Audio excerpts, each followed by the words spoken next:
All right, glass is on. You ready, Barbara? We're all ready. Let's do it. Go. Mike here from Westchester Modular. Real smell of sawdust in here. How many houses do you have being built right now? I believe there's 6. Let's go take a look. This is so cool. This is actually one house that's going to be put together. This track system goes all throughout, and this is how the houses move around. So this is going to end up being a cape, but you can do all different roof pitches. Correct.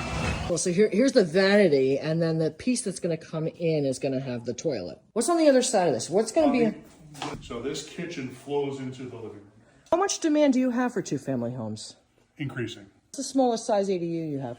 I can do about 600 square feet, 500 square feet. 8,000th house floated out to Martha's Vineyard? Correct.